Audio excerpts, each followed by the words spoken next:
Okay, we're back in part two now. So this stage is, I'll just run you through it. You've got the two twins. They are twins through and through, attached at the hip. Basically, what happens is that if you take either one of them down to 40% or below in terms of HP, they're gonna cast a 5-man AoE or an ultimate. If you kill either one of them, the other one that's still alive is going to cast, well, enrage and cast an AoE. So you've already got two triggers for this AoE. The worst one comes when you kill one of them too fast. So I think everyone's pretty familiar with this by now. They also work in tandem in a way that the white one puts a buff when he attacks with melee, called Reaper's Stigma. It's a little eye symbol that I'll show you.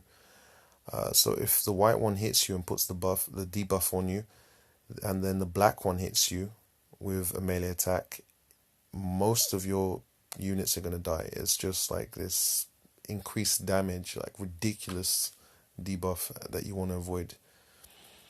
So the usual tactic that a lot of people follow is that they chip both of them down to 40% and then they kill the black one followed by the white one, or they just kill them at the same time.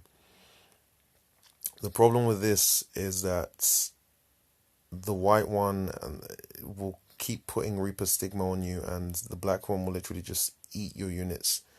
So in a way, you have to be careful with this stage, but at the same time, you can't stay in it forever. You've got 3 supports here, so you can do what you need to do as quickly as possible and just get out onto the third stage.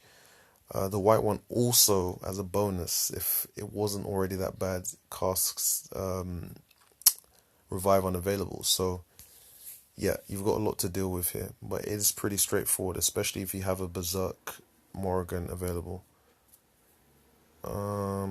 Ideally you want Morrigan to go into Berserk in this stage after 1 or 2 turns, but hey, you have to work with what you've got. Keep your Morrigan alive as much as possible here.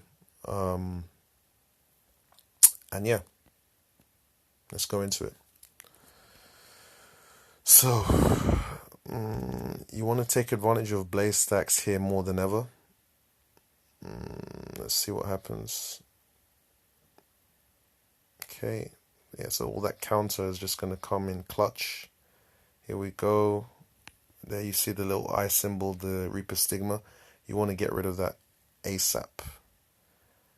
But this is a big problem. I can't actually in this situation.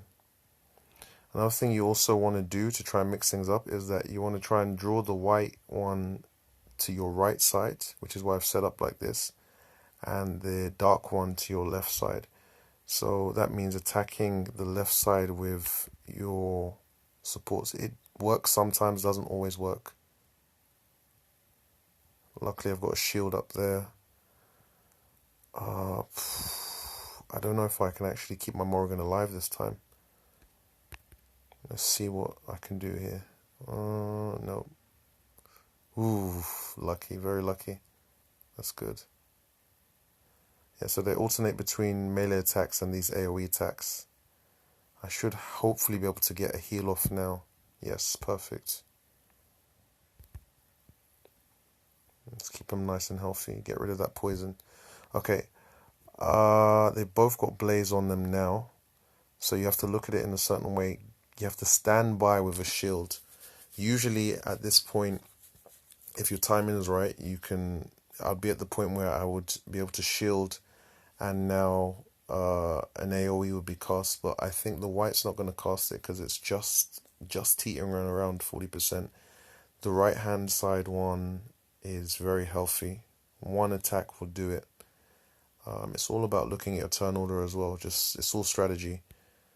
This is going to be a melee attack now, I know, because I've just been counting. So you can just attack. There we go. Blaze is re-added, please. No, it wasn't. Oh, is it? Yes, there we go. Boom, there we go. So now you'll see blaze stacks on both of them, and this is why you wanted the Morrigan Berserk, because of the counter. So ideally I should take them out. Both of them now. One, or get very close. Hey, there we go. Job done. And that's stage 2 for you. As I said, key is really Morrigan Berserk. A lot of people try to avoid it, but if you can, even if you can't control Morrigan during it, it's much better. Trust me.